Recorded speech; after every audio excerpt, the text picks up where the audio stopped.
Thursday, October 13th on 4 p.m. Central Time, probably 5 p.m. for most of you. But here we are. Jackson, can you hear me, buddy? No?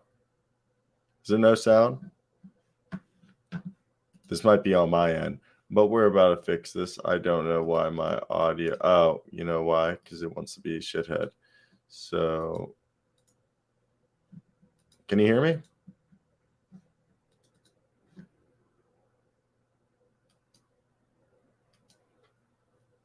I have no idea. Sorry about that. We're having technical difficulty. I have no idea if I'm going to play the music, see if I can hear the music. Maybe this is on my end, but we're going to go up and I got sound. If you can't hear me, this is on you. One second, I got sound. Sorry about this.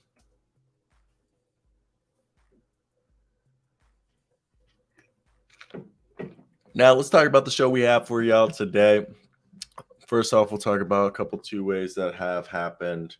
People got converted. We'll talk about the Warriors. They waived their two-way guys, Quindary Witherspoon and Lester Quinones, looking like our man Pat Spencer and Ty Jerome are going to get the last two spots.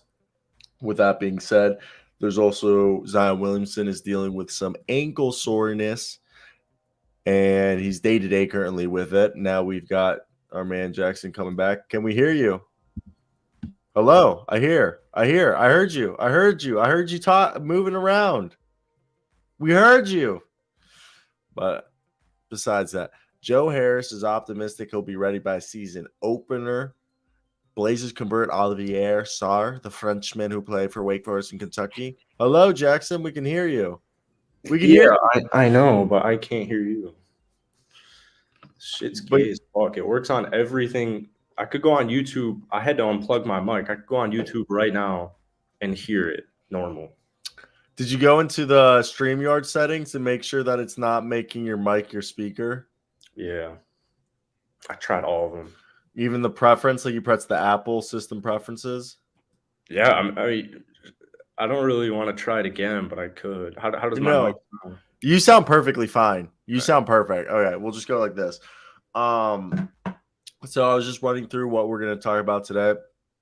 Dude, I either got fucking like throat fucked by a goat or not goat, by a ghost in my sleep, or I slept with my mouth open all night because I have like the sorest throat in the world. But it's not like sick sore. It's like you had your mouth open. Like, you know, like sometimes when you pass out drunk. Do I sound bad? Do I sound bad? Let's go. I should sound bad. Do I sound bad? I mean, you sound like a normal speaker on my laptop right now. So okay. I'm not the one to ask. But was that a monster? No, dude. It's these Starbucks triple shot energies. I've got the double shots. Triple shot. They got a triple shot. Yeah. Next level. Those things fucking get there.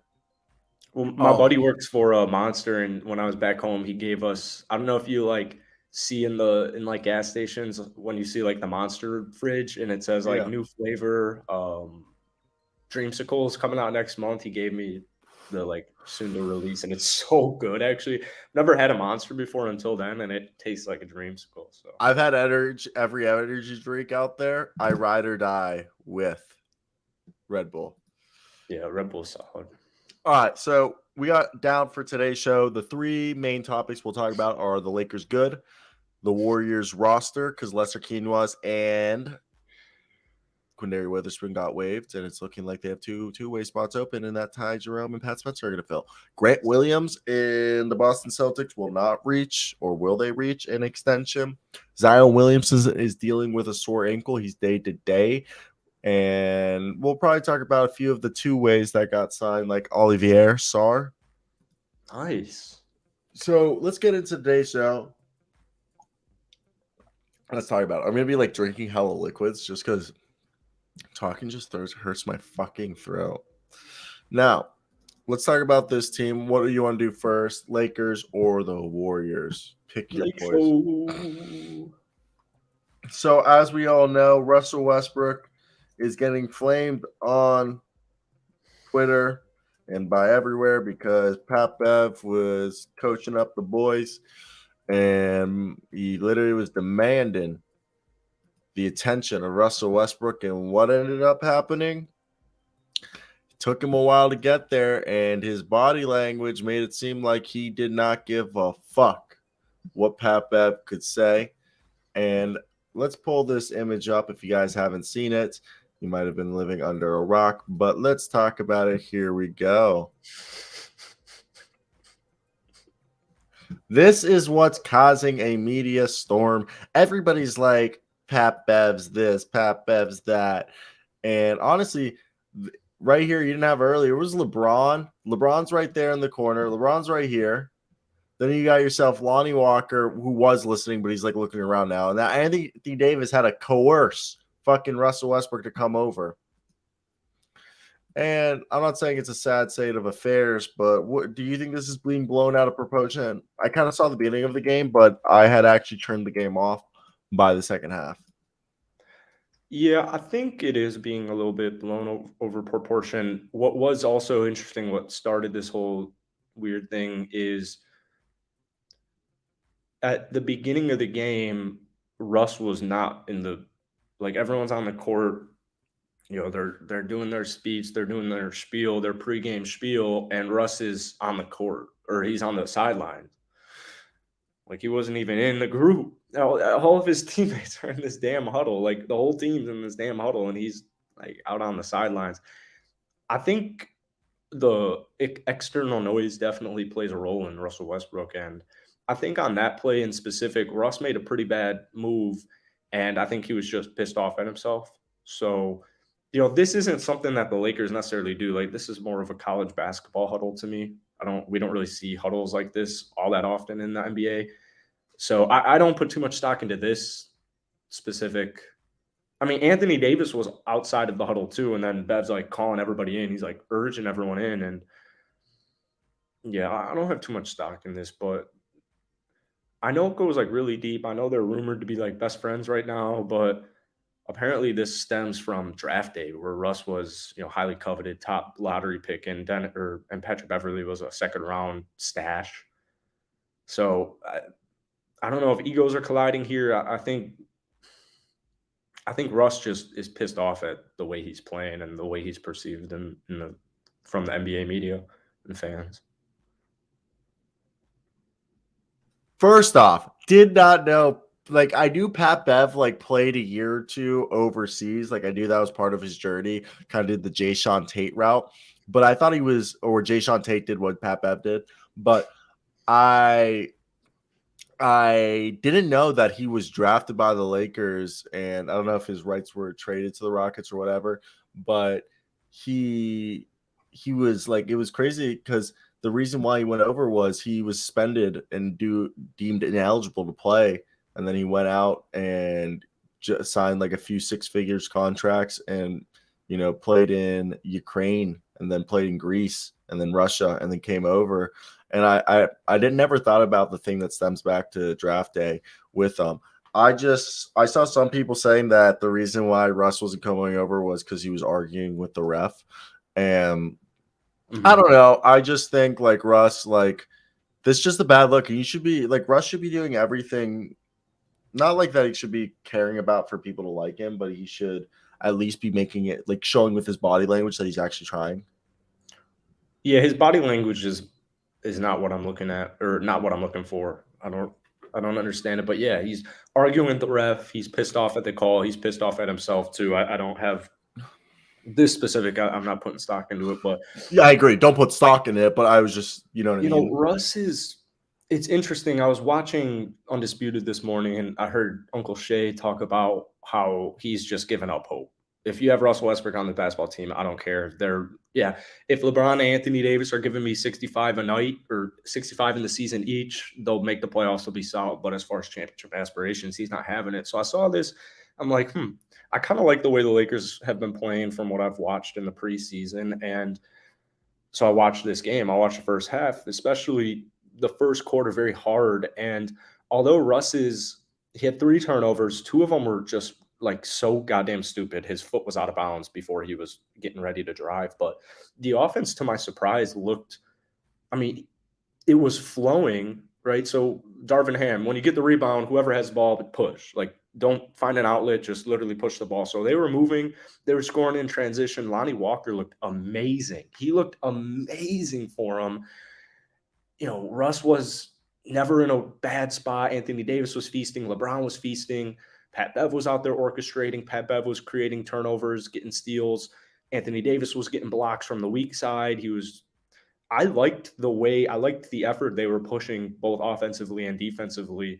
And so I think more so my issues with the Lakers are their bench and their depth. I mean, I don't Austin Reeves doesn't do much for me. Christie doesn't do much for me. I like Damian and Thomas. They're enticing, but they need wing scoring. They need more on the bench. Like Cole Swider, if you're relying on Cole Swider, an undrafted guy, to be one of your leading roles on the bench, not like Cole's like he's deserving of it. He's really looked really good since summer league. I just worry about this bench depth, and I think that they'll be able to make it work enough with Russell Westbrook, but I don't know if they have that bench depth, man. I really don't. I do like how Russell come out. Fuck you. Fuck you. A few weeks ago, you were all up the fucking Lakers are good, and I was trying to temper expectations. No, the Lakers are good, but like I agree. Like you are now reiterating what I said all offseason was like, I don't think the team is bad. Like I think they're way better than people think, and I think the guys are going to play way better than people are expecting. But yeah, I think this team's only 7 guys deep. Wow. Confidently that I can say that there are 7 guys that I know what I can expect from them at the bare minimum. Now, could the 8th, 9th, 10th guys, whoever they are, because you could pick your poison on however that order is going to go, because most teams run a 9 or 10 man rotation in the regular season, and then the other guys get garbage time. But I want to see how would like who's going to round out the bench. They played Lonnie Walker in the starting lineup, and I think my girlfriend just texted me that one of her roommates found one of her roommate's boyfriends on Tinder. Ooh, yeah. Got like 3 text messages. I was like, I'll respond to that later. But like, damn, the T right there, guys were guys. Yeah. Like how blatant, like balls on that guy. But yeah, because you look at the start, you think the starting lineup: Pat Bev, Russell Westbrook, Lonnie Walker. I guess if you go off last night, LeBron James, Anthony Davis. Then you go probably Troy Brown Jr., Juan Toscano Anderson, Dennis Schroeder. So that's your 8 guys that I feel good. Then you have Damian Jones and Thomas Bryant. So that's your 10. That's not bad. Okay, you got a center rotation. You got a front court. I'm confident in the front court. I think the front court's a little underrated. And the guard rotation, I really don't think that bad. Russell Westbrook, Pat Bev, Dennis Schroeder, Kendrick Nunn. So you got 11 guys actually. So and Lonnie Walker too, and you got Austin Reeves. Those guys can play the wing. Troy Brown's just a wing. I think the wing's the weakest position. I think the wing's where I get concerned, but the guards, I'm not scared of. I'm not afraid of. Not afraid of the depth. I think they're fine right there, especially that they got Scottie P on a 2-way. Maybe he'll surprise people and get it called up. But I really like the Dennis Schroeder, Russell Westbrook, Pat Bev trio right there, rotation. And then you got yourselves Kendrick Nunn, and you also have Max Christie, who we're not mentioning, could be like a Courtney Lee for them. I mean, that's a stretch, but Courtney Lee was a guy who really helped out as a rookie for the Orlando Magic. I just think there is a lot right here that I think it's an underrated group. If I had to say there was a reason for me to be concerned, it's at the wing position, Austin Reeves, Lonnie Walker, and Troy Brown is that rotation, and LeBron when they go big. Okay, that's the rotation right now. And because it seems like LeBron and Anthony Davis is your front court right now with, I guess, Juan Toscano Anderson and Thomas Bryant and Damian Jones being that front court depth. So that and Wayne Gabriel as well. Yep. So I think, Thomas, my concern with Los Angeles, I mean, they're still a contending team. I think I'm really noticing the loss of Carmelo Anthony right now. I think, obviously he has defensive issues. I mean, 15 point per game scores don't grow on trees. It's just the reality of the fact. So if I'm Los Angeles, what I'm doing is, I like TBJ, I like JTA. I'll give them a little bit of time. But if not, I'd be looking into guys like, I mean, Melo might go to Brooklyn, Rodney Hood, Justin Anderson, DeAndre Bembry.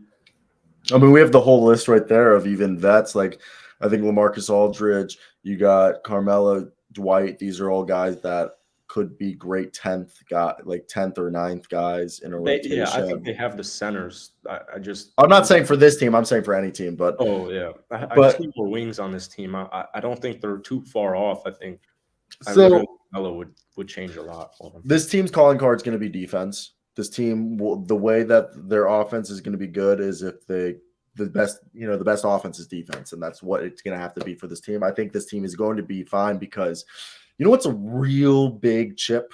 What's a real big motivator? LeBron James. I mean, besides that, but a chip on your shoulder, being doubted. Yeah. Expected to be bad. Yeah, underdog. Being an underdog, that motivates people. It's something that fuels you. It galvanizes the troop. It creates camaraderie amongst the team that, you're not expected to be good, the people you have around you. And they got young guys. They got defense. They got people that everyone, something that people don't realize with all the players they brought in. You want to hear something that they did? Well, about all the players that they brought in except Thomas Bryant. And besides Thomas Bryant's ACL tear, all these guys are healthy. These guys all the guys they brought in, every single one of them have never had injury problems. They've all been relatively healthy guys in their career. Pat Bev. Okay. You got yourself Troy Brown, Damian Jones, Thomas Bryant, excluding his ACL tear. Okay. Lonnie Walker. All guys who are healthy, being healthy, don't miss games. Juan Toscano Anderson never really missed games. Okay. So I think one of the things that they looked for was also another thing, all the guys that they brought in when I think the only one, Lonnie Walker has a little bit of a tendency to disappear with the Spurs, but one could say that was because the Spurs were bad at times. But all these guys, when they're tuned in, they're hustlers. A lot of this team is built up of hustle, grinders.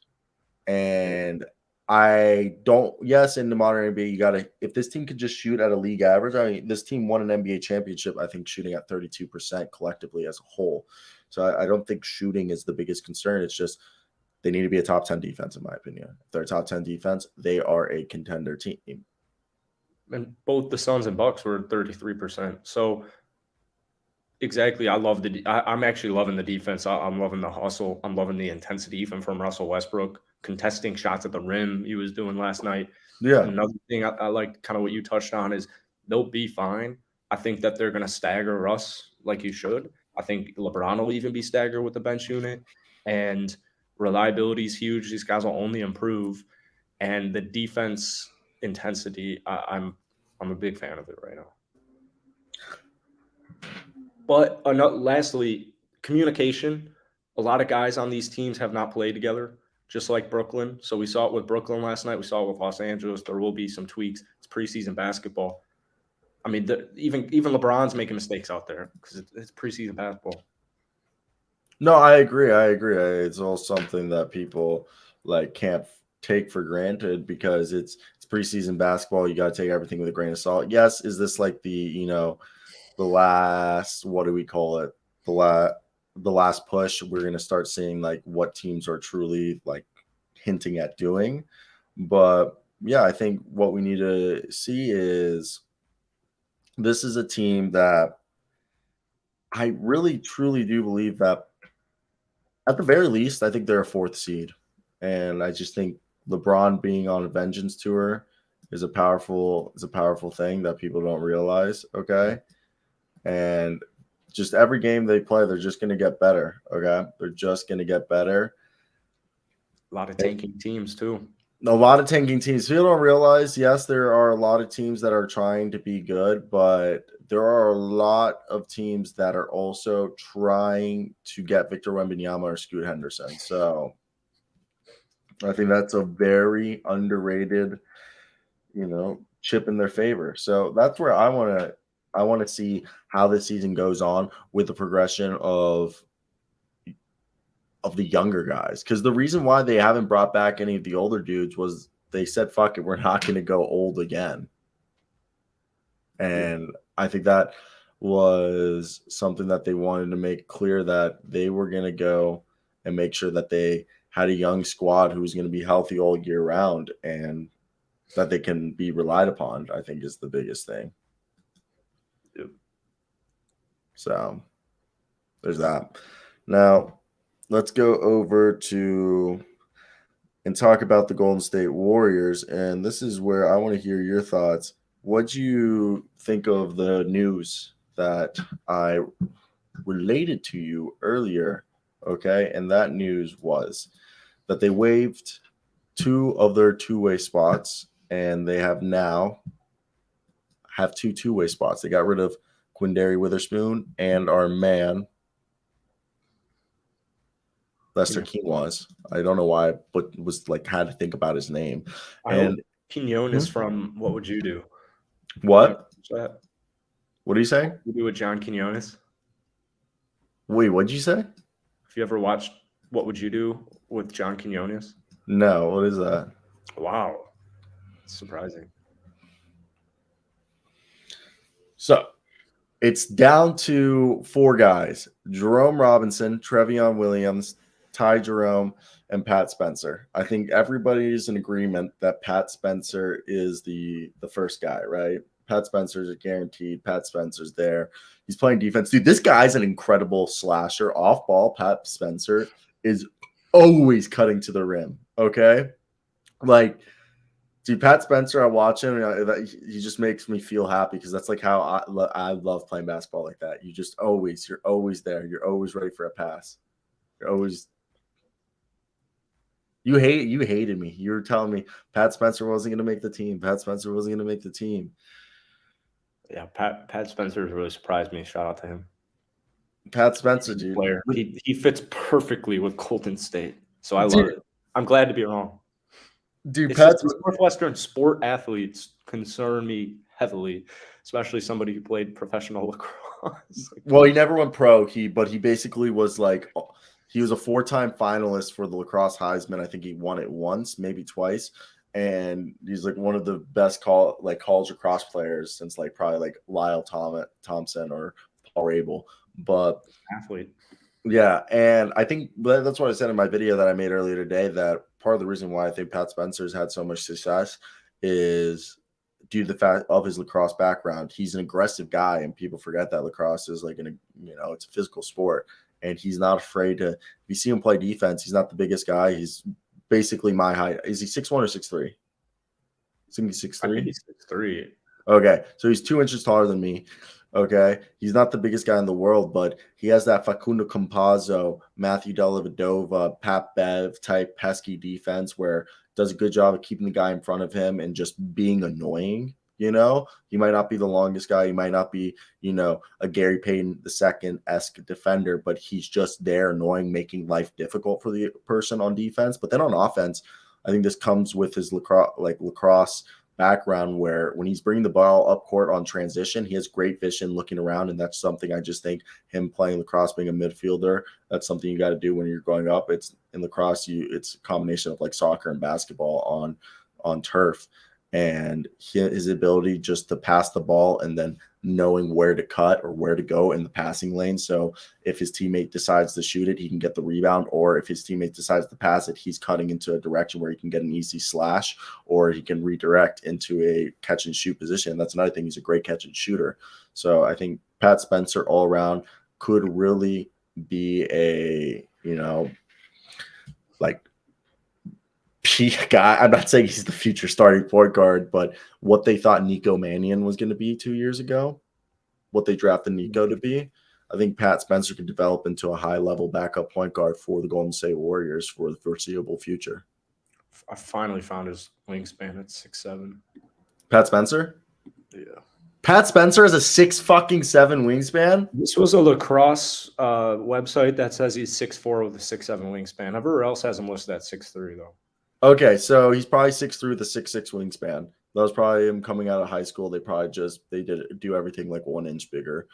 And so Pat Spencer has the physical profile to be a decent defender. So I'm sold on the Pat Spencer train. Watch this guy end up getting a multi-year deal before the season ends. Yep, he might. And I just think Ty Jerome, the reason why they'll bring him on is he was probably the best shooter in camp. And we know the Golden State Warriors love their fucking shooters. And plus Ty Jerome, look, he's a guy he's been around the league, he's played, and he's a little bit older. I think he's 24 now. And that's another thing. Pat Spencer is also 23, 24. These are two guys that he's older. Hmm? He's at least 25, Pat. 20 Pat? I think yeah. Pat's 25. I thought he was 26. Let me see. He's 26. Ah, damn. Pat's 26. So yeah, Pat's 26 then. So that's another thing. I think they like Pat because, I forgot, he played last year for the Capital City Go-Go, and then the year before he played in Germany for the Hamburg Towers. So this guy's got pro experience, and really, I think he's just a guy who they like because he's 26 and he can just go. And I forgot he went to BL. A guy went to Boys Latin. A bunch of my good friends went to Boys Latin. What a guy! He's a Boys Latin. He's a fucking what are the Boys Latin? I'm trying to think of what Boys Latin are.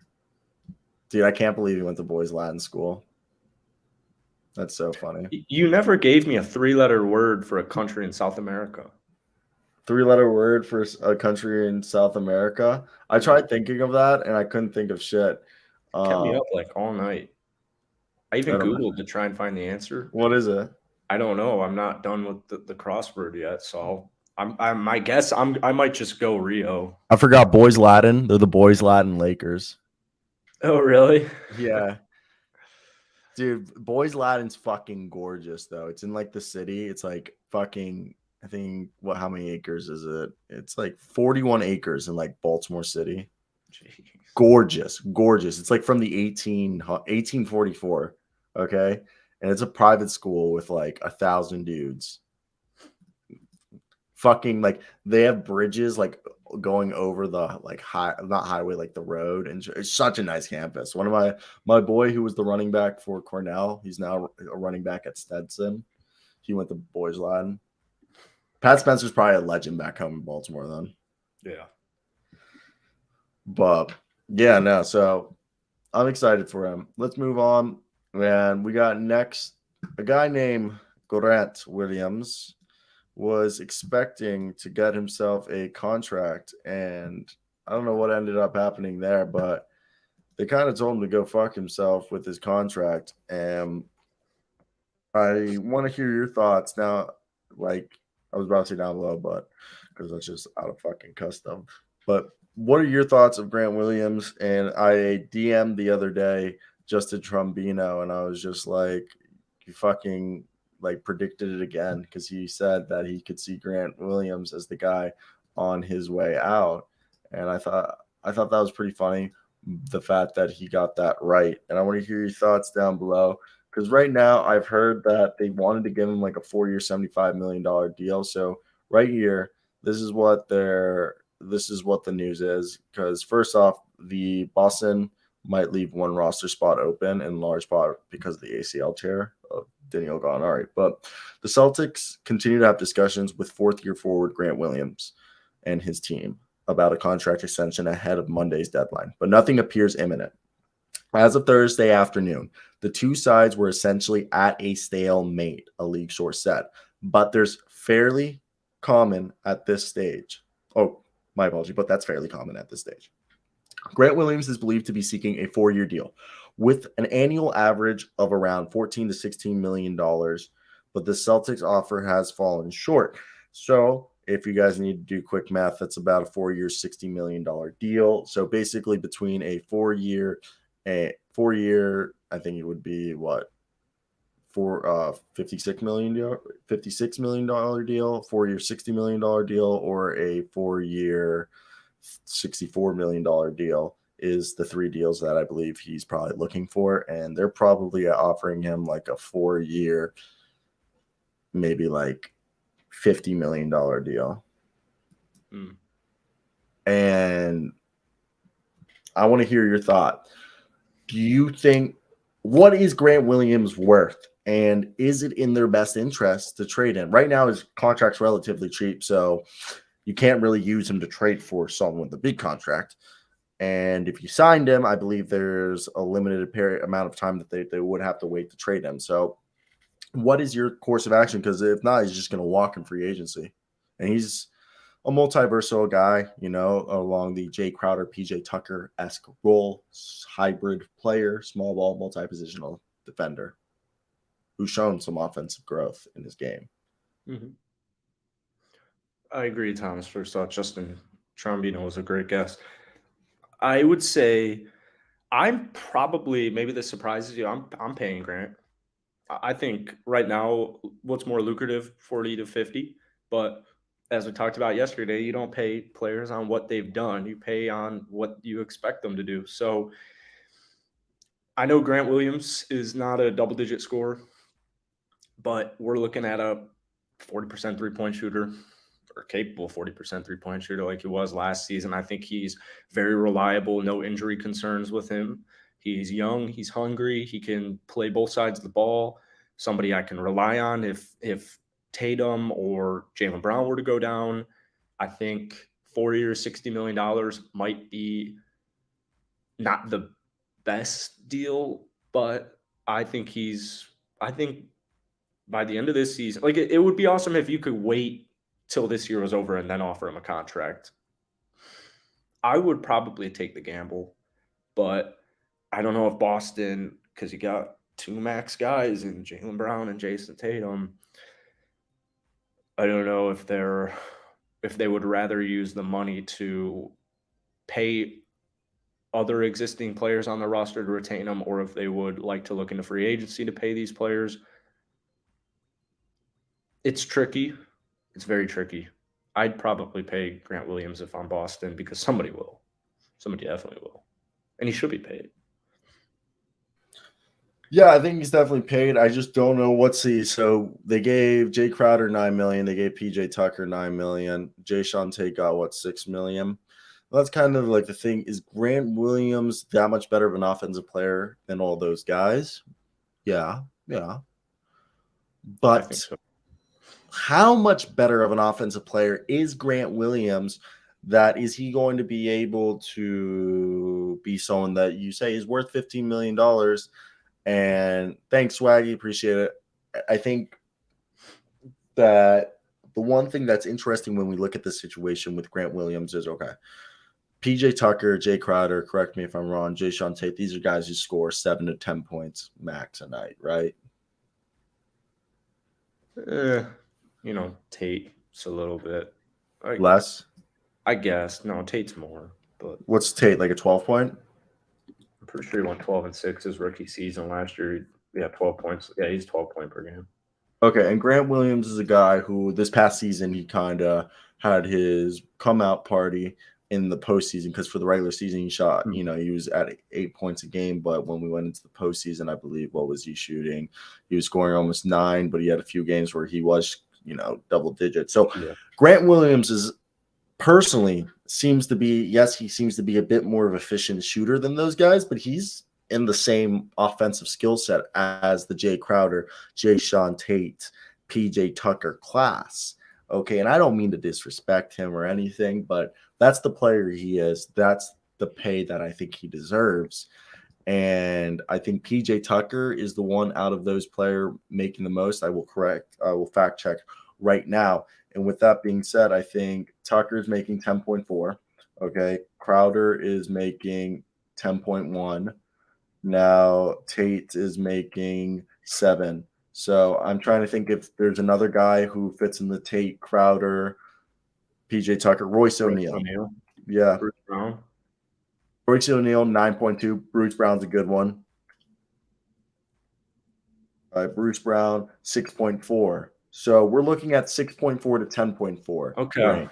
So that's the range that you agreed. These are, I think we just put a good group. Bruce Brown, Royce O'Neal, Jae'Sean Tate, Jay Crowder, and PJ Tucker. Those are the 5 guys that I think are good salary comparisons, right? That's a good point.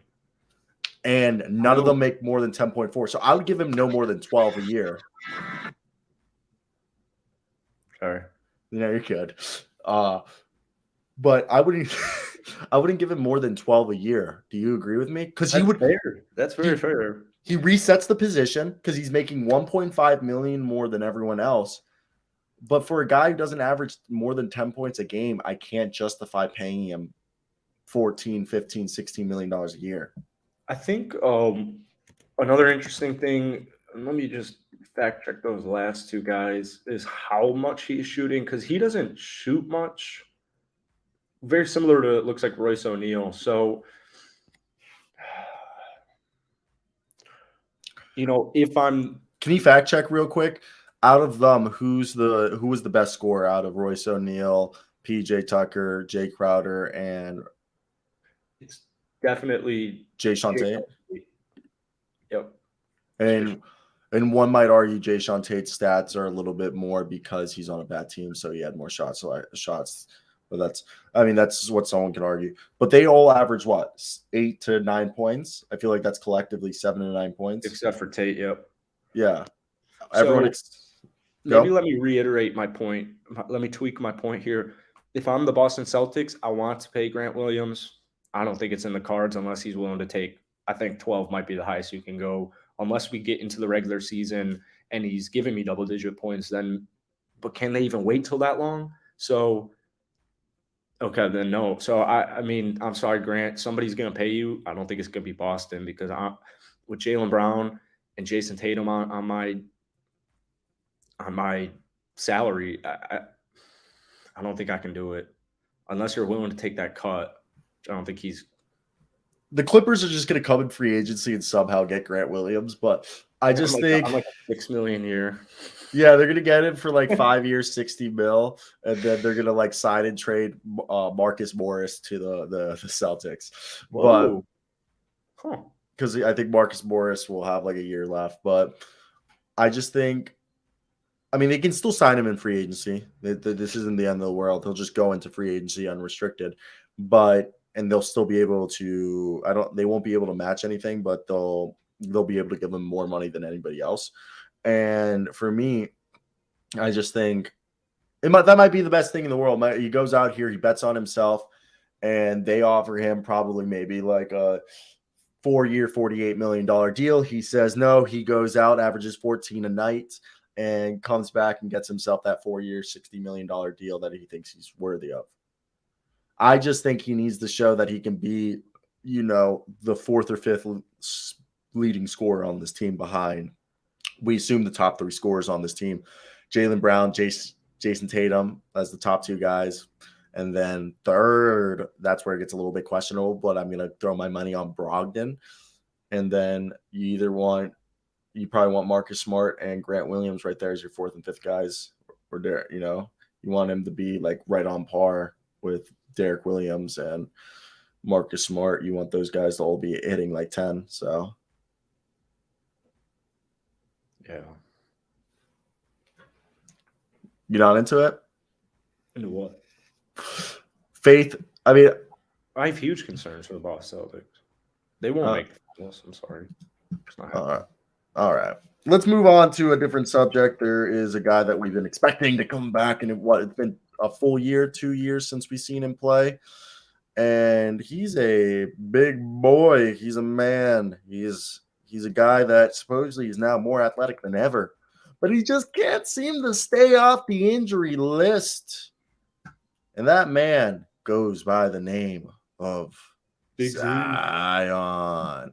So let's talk about Zion Williamson. I'm trying to find a picture I like, and I guess we're going to do this one because it seems good enough for me. And let's talk about it. Zion Williamson is allegedly day-to-day, okay, with ankle soreness. Now, let's talk about it. Zion Williamson left the New Orleans Pelicans preseason game against the Miami Heat in the second quarter due to left ankle soreness. Williamson, who rolled his ankle on a drive, is currently day-to-day. Quote, it was one of those things where it happened and I popped back up like, yeah, I'm straight. Played a few minutes after that. It felt fine. Then they sent me to the back just to double check. We wanted to look at it. Had a doc look at it. He just said a little day-to-day soreness. But outside of that, I personally feel fine. Wasn't bad news from the docs, end quote, said Zion Williamson after the game. Head coach Willie Green added that he does not expect Zion Williamson to miss any extended period of time. Why is this news?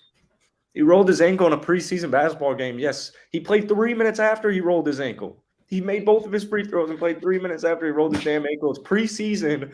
If my superstar basketball player that I have all my cards in, if LeBron James, is that too loud? Oh, sorry. If LeBron James rolls his damn ankle, get out of the freaking game. It's preseason. Even if it's in the regular season, get out of the game. Why would I take that risk? I can't believe this is like news. All right, so like the reason we're talking about this is just because it's Zion Williamson. People act like he's a piece of fine china. Okay, I tried saying that like Donald Trump, but it's like Anthony Davis rolling his ankle too. You're gonna be it's something to note before regular season. I just don't have any stock in it. How's that? And I think, okay, swagging first off, I think saying that Trey Murphy the third, yes, sir. Trey Murphy the third is a sniper. I made a video on him the other day, and I think CJ McCollum, you know, people forget that I believe he was a point guard in college, but I think the first seed's a stretch. I could see this team being a top 4, top 5 seed in a very deep Western Conference. But yeah, Thomas Perry, this is 100% news. And the reason why this is 100% news is that it is the health of Zion Williamson. We are both optimistic guys, and we hope for the best of everyone. We don't sit here and go like, I hope this guy's career ends. We don't hope for no.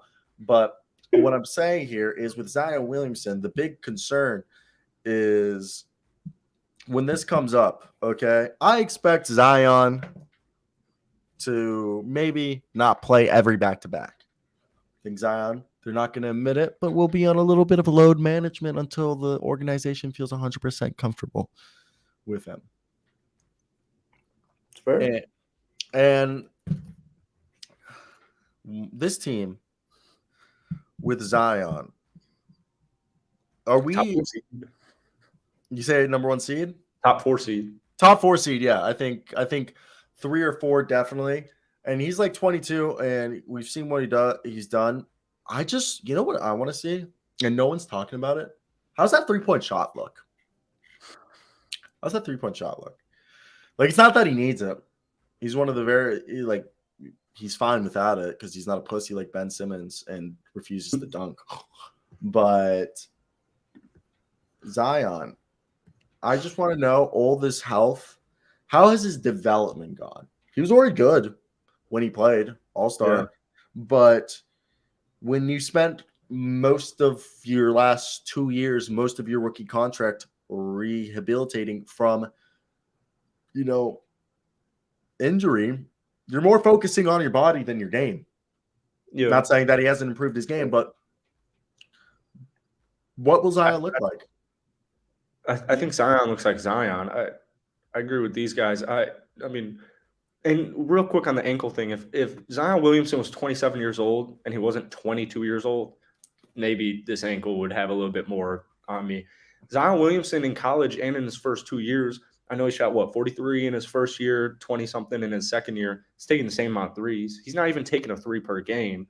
It just adds another element, but he has so much athleticism and he has so much scoring. I agree. So many moves where he doesn't need a 3-point shot. I mean, this is what did he average in his last season? 27, 7, and 4. I mean, shooting 60% from the field. Like he like in transition, you're not stopping him. Like if you get a mismatch, you're not stopping him. I mean, it's an extremely underrated passer. I mean, Zion Williamson's a superstar. It's an interesting point you bring up is how is it affecting his development? I think he'll be just fine. If he misses this whole year, if he gets injured right away and he misses the whole year, maybe we can have that conversation. But I agree with Swaggy here. Generational talent. I mean, if you're scoring 27, 7, and 4 before you got injured at 21, 20, 21, I'm not worried. Hey, Swaggy, don't get me wrong. I love me some Devontae Graham of KU. Yeah, you do. But like, hey, I know what Devontae Graham's limitations are, just being a realist. Now, I do think this is a good team, and it's going to be fine. The shooters here, I just want to play devil's advocate and Yeah. address what has to be addressed and what's going to go on. Bench. I hope that Zion Williamson comes out and continues to be the player that we saw in the 84 games that he's played so far in his career. I hope that we see this team thrive. Hopefully they get so good that the New Orleans Pelicans decide to change their name and tell the Utah Jazz to change their name, and the Utah Jazz become the Utah Range, and the New Orleans Pelicans become the New Orleans Jazz, like how it should be, because there's no jazz music in Utah. Fair. That's how I feel. I think their bench is going to continue to develop and progress, man. Larry Nance was a big get in that CJ trade. Hernan Gomez is nice. Trey Murphy's about to ascend. Devontae Graham can shoot. Garrett Temple can guard and shoot. Kira Lewis Jr., underrated guy who hasn't been able to stay healthy. Jose Alvarado, we know him. Najee Marshall, another very enticing young prospect. So I think they got the bench. Cyro's smoking today. No, I think it's definitely something that it's going to be fun to watch. It's going to be a good team. I think the bench is a lot deeper than people think. And time will just show how good this team is. Now, let's move on to another subject and talk about a guy who – Sorry. Huh? What did you say, you fucking pussy? Giannis trying to injure Kyrie again. You love saying guys are trying. He's a dirty basketball player. I posted that clip. It has like 1 like and 15 dislikes. Are people this idiotic? No, Giannis Antetokounmpo's a dirty basketball player. I don't know what else. I don't know what other film I need to show. The new starting point guard. Fuck Lonzo Ball. Fuck Alex Caruso. Fuck Galen Terry. The Chicago Bulls head coach, Billy Donovan, said, you know what I like? I like this Illinois guy. I like this second-year guy. The second-round pick. Pick, baby. Ayo DeSumo has been named the starting point guard, obviously until Lonzo Ball returns. But, man, I thought, first off, Ayo DeSumo, when he came into the NBA, he was a guy that I was very excited about. I thought he was honestly one of the biggest steals of the draft because of the fact that he was a guy that I've always enjoyed. Like he fell to the second round after being arguably one of, if not the best player in college basketball his senior year, or was it his senior year? I think it was. But it's just absurd for me to think that this was a guy who was second round, and then he comes out and he was a legitimate one of the most solid, consistent rookies. This was a guy who was basically playing for them every night and even started at times. And this is what I think of Ayo. I think Ayo is a guy who's always been able to show that he can play multiple positions. And this is what I remember saying about him coming in. I knew he was going to be a good NBA player. I thought he was easily a top 30 prospect in his class. And that obviously if he had decided to go pro any years before, then he did, because he played 3 years or 4 years, 3 years at college. And if he gone after his freshman or sophomore year, he probably would have been a first round pick. It was just because he was older. And I think this was a guy that his development has gone perfectly to plan. And he's already a good defender who is able to create his shot at a consistent level and is able to take advantage and display efficient offense in transition. And his jumper is surprising, which was his swing skill set, which was going to make or break him as an NBA player, has been consistent. He's at least a league average shooter at times. And he's shown that he can kind of be a high-end bench player or even a complimentary starter in the NBA. And I'm not saying he's going to be a star. I think he's going to be a really high-end rotational role player for the majority of his career. But I've always been a big believer of Ayo DeSumo. And it just keeps getting better, and he keeps getting better. And all the reports you hear about his personality, his work ethic are absolutely sterling. And this seems like the kind of guy you just want on your team, around the locker room, because he'll do whatever it takes to win. Yep. You want to hear a really good comparison? Go, you fucking bitch. Drew Holiday. Didn't think about that one, but Yeah. good. A bigger Drew draw. Holiday when he first got into the league. That's a good one. Good Yeah. one. Ayo Dosunmu, as us Bulls fans, we knew. I mean, we knew, and he should be the starting point guard. Kobe White's more suited for the bench. Goran Dragic, we want to save those legs. He's perfect off the bench as well. Ayo Dosunmu is, I mean, it took Drew a couple of years to get going. I mean, Ayo was not necessarily quite there with Drew on defense, but took Drew a couple of years to get that shot going. So I think Ayo is going to surprise some people. I don't think he'll have like a Jordan Poole year if Lonzo doesn't come back, but I think he will be giving me, if he gave me 9 and 3 and 3 last season off the bench, I think he'll be giving me probably 12, 3 and 5.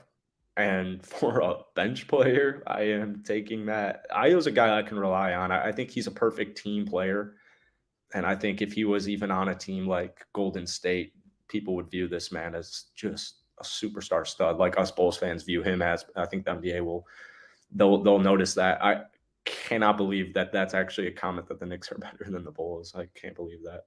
I don't know how much longer Zach LaVine can drop 27, 25 and not get the credit he deserves. It's actually unreal. Patrick Williams just dropped 20. Vucevic looks recharged, refreshed. Andre Drummond's knocking 3 threes. This is a really, really deep team. And Javonte Green, don't sleep on these guys.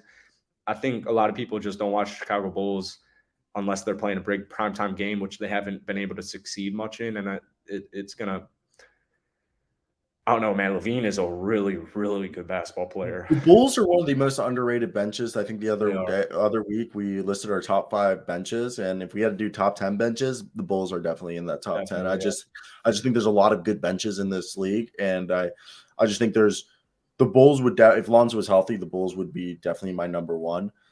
Well, not number 1, but top 5. But dude, and plus Dalen Terry, I love what the Bulls are doing. I think they could be a surprise team. And Billy Donovan's a proven winner. Mm-hmm. Even guys like DJJ. Yeah. These are guys I can rely on. Alex Caruso, underrated because of his injuries.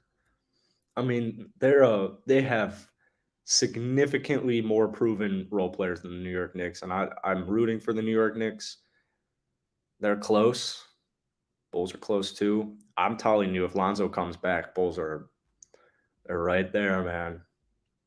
People forget the Bulls were the top seed last season for the first half or the first quarter of the year. First 30 games. First 30 games, they were the best team in the NBA. But let's move over to the new – they haven't announced it, but it's seeming like the new starting power forward for the Memphis Grizzlies. Santi Aldama, a guy that I've been playing his horn, just beating that drum for so long. A guy who dominated colonial basketball for Loyola, Maryland at the age of 20. He played only 17 games, but averaged a double-double, 21 and 10. Was dishing out almost 3 assists, 2 blocks, a steal game, 51% from the field, 37 from 3. His father was an Olympic athlete. His uncle, Olympic, both professional Spaniard basketball players. He told every NBA team, if you don't take me in the first round and if you do draft me in the second, I'm not coming over. I'm going to go play in Spain for one of the top clubs. That's how much confidence he has. 6'11" with a 7'1" wingspan, almost at 7'2" wingspan. This guy that, yes, I know, and even in the G League, he was putting up a double-double, basically 20 and 10 as well. And then in the summer league, in the preseason, he's continued to dominate it. This was a guy who utterly has dominated every level of competition that he's played, okay? And he's shown that people just at lower level of basketball cannot match up his combination of size and skill, okay? He's literally, when you've seen him play in the G League, in the summer league, in college basketball, he was literally a professional being plopped down into, a secondary leagues, development leagues. And NBA players obviously are going to, when the season starts, are going to be able to match him at a greater degree than he's seen in the last 2 years. But I, for some reason, have always loved his skill set. I think he's such a gifted playmaking front court player who can play the 4 or the 5. I see him as more of a 4, but he can be a 5. And I think as he gets older, he will be a 5, but he's a very good. And I hate to just say he's a Paul Gasol. I think he's a mixture of Paul Gasol and some Marcus Aldridge and a few other guys. But he has a the ability to be a great playmaking front court player who fits the modern style of play on both sides of the floor due to his perimeter skill and decision making and high level of basketball IQ. And he processes the game at such a high level. And it's easy to see how, after spending a year in the NBA's training program with strength and conditioning, that he's going to be a useful NBA player who's probably going to be a complimentary starter this year and a high level, high end sixth man once Jaren Jackson Jr. comes back. But he's a guy who's shown that he can protect the rim through drop coverage. And he's a guy who not only that can grab boards, pass the ball. And in 3 preseason games, he was averaging 15 points, 7 rebounds, 2 assists a game. And those numbers would be higher if Kenny Lofton Jr. and John Morant weren't taking hell stuff. But he's shooting right now over 50% from 3. Okay. And I know the sample size is small, but this guy is looking like the guy who's going to jump out, especially with Jaren Jackson Jr. being out for a while with foot surgery. I think he's really making his case that Santi's going to be starting in the starting lineup during Triple J's absence. And with his adequate floor spacing and playmaking ability, it'll maximize John Morant's ability, especially having Steven Adams on the floor because he's a better pair than Xavier Tillman and Brandon Clark, who are both non-shooters. Having Santi Aldama, he continues to show that he's a threat from deep and deserving of playing time. It's cool because he shot 12% from downtown in his very limited 19 games last season. Santi Aldama, if Triple J was injured for the whole year, I think Santi Aldama would be one of my most improved candidates. He already is one of my most improved candidates. I just don't know if he'll have the opportunity as some of the other players around the league. We'll see. I wouldn't be surprised. I think he'll be in the race regardless. It sucks that the Memphis Grizzlies are a playing team, but they're still building the blocks. I'm not long-term worried about Memphis. I just think they're a playing team this year. And while they continue to mold their bench, I mean, they're going to have to trade Steven Adams, Dylan Brooks. But so you never know with Santi. I mean, you never know. But Memphis has some young dogs. Santi's one of them. He'll elevate them for years to come. And a lot of teams probably shooting themselves in the foot right now. 2 years from now, they'll make the wrong decision and they'll choose to keep Jaren Jackson Jr. instead of extending Santi Aldama, sign and trade him to the Lakers. Repeat history. What if it's a repeat of history? Santi plays his first 6 years with the Grizzlies, gets traded to the fucking Lakers, wins 2 rings with the Lakers, plays there for 7-10 years, then goes to the Bulls, then the Spurs, then the Bulls. Then he finished his career with the Cavs. What if he just follows the same arc that Paul Gasol had? You didn't realize I just listed the same order of teams Paul Gasol played it for? No, I didn't. I thought for LeBron. Here it goes. Grizz. He'll play for the Grizzlies, become an all-star at the Grizzlies, get signed and traded to the Lakers, win 2 rings, then go play for the Spurs, then have a resurgent with the Bulls, then go play for the Bucks. Then I think play a little bit with the Cavs, and then go back to play for Barcelona. Tyus Jones is that dude. Dude, what happens if they just say, yeah, Tyus Jones, you're our starting point guard, and Ja, you're the 6th man? Jeez. I love Ja Morant. I do too. But, hey, let's go and play our favorite game to wrap up today's show. And that is... And by the way, Swikey, Brooklyn Nets are a top 4 seed. Are you ready? I think I know who this is.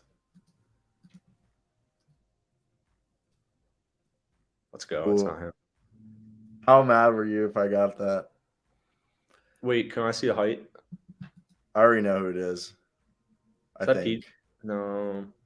He's got a beard. I think he's got short hair. I was thinking TJ Warren, but I think he's too short. Yeah, he's shorter than 6'6". He's a guard forward, and he plays in the Eastern Conference, but not in the Atlantic. So, I'm trying to think of some. Oh, I know who it is. I think. He's older than 25. Hands in the air, eyes in the camera, Cyro.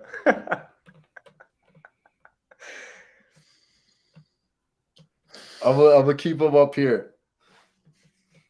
I will take my sweet fucking time with this one. I have an idea. Vince Carter. I think I know who it is. I think I know who it is. Yeah, I'm like 99% sure I know who it is. Can I put my guess in? Oh, God.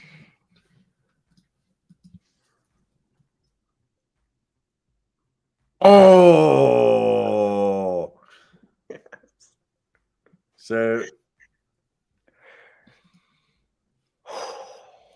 So he's in the Central.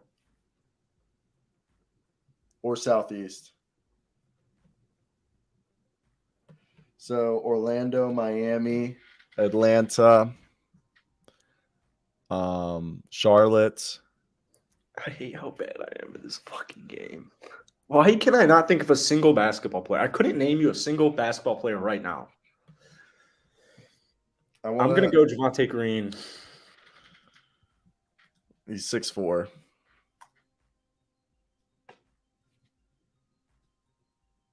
Holy fuck, he's on the Bulls. He's 6'5", and he's on the Bulls. It is Alex Caruso. No, wait. Oh, this is I'm going to guess Pat Will. All right. No, he is older than 25. He's younger than 29. So I'm going to sit here. This is my guess. His Why? You had the first fucking two. Oh, fuck, yeah. Go for it. This is your team. If you don't get this, I'm going to sit here and guess this. If it's not Javonte Green. I'm going to guess it's Derrick Jones Jr. It doesn't look like him at all. No, do you want that? Do you want me to press it? Yeah, I said it. Okay. All right. It's not Javonte Green. It is not Alex Caruso. Oh, man, I hate my life. Okay. If it's not Alex Caruso, so the team is Javonte Green, Alex Caruso, Zach LaVine, Lonzo Ball, Dalen Terry, Marcus Simonovic, Tony Bradley, Andre Drummond, Nikola Vucevic, Patrick Williams, Derrick Jones Jr., Liberty. No, I think they waived Liberty Freeman. Fuck. Who could it be? We were just talking about the fucking balls. You know who could it be? Yes, please guess him. Are you kidding me? You think I didn't know that? That was all an act. I had that for like the last 2 minutes. No. While you were checking the Bulls roster. I wasn't checking the Bulls roster. I was literally looking up. I literally looked up like this the whole time to make sure. Lavin's a forward? He's a guard forward. Since when? He plays shooting guard in the wing. And point guard. Because sometimes they would run Lonzo, Caruso, and Zach. So you're up 3.5 to half. So we finish up this week tomorrow. So I knew that as soon as you guessed Javonte Green, I knew it was Zach LaVine. Sure. It was pretty obvious. Who else is 6'5" on the roster? Alex Caruso. And 27? I'll tell you, I mean... And Caruso's number... It's news to me that Zach LaVine's a forward, so... Guard forward, swing man. Let's take a look. I can't believe he's listed. I uses a VPN and checks every morning. Damn, nah. I wish. I hate my life. I also listed off the entire fucking Bulls roster off the dome. All right, buddy. I'll talk to you later. Yeah. You enjoy today's show? Yeah. We'll talk tomorrow? Yeah. All right. You're defeated? Yeah. Just study your rosters, bro. I have no comment. Go drink your Malbec. You have that with your steak you cooked last night? I actually did. I did watch that YouTube video. I chat. You didn't? You did. I did. Yeah, let's go. How many times did you That's just have water. one camera, or did you have Yeah, it two? was my phone. And you just did every time you stop the video and reposition it? Yep. Yeah. There was a bunch of cuts in there. Bunch of cuts. I don't know what I'm doing, but I'm learning. You should just buy, like, if you don't want to buy a camera like a DSLR, you should just buy a Rebel. I'm just gonna send you the model Yeah, you send need. me and I'll freaking buy it right now. And then that way you can have two cameras. Yeah, I want to Your make more phone. little movies, more little vlogs. The idea just came to me before I made dinner. I worked with what I had and I felt like it came out solid. Yeah. All right, bud. I'm gonna go. I'm kind of already hungry, and I had pesto cavatappi from Noodles and Company like 2 hours ago. Doesn't that sound good? Yeah. Yeah, it was good with grilled chicken. Peace, bro.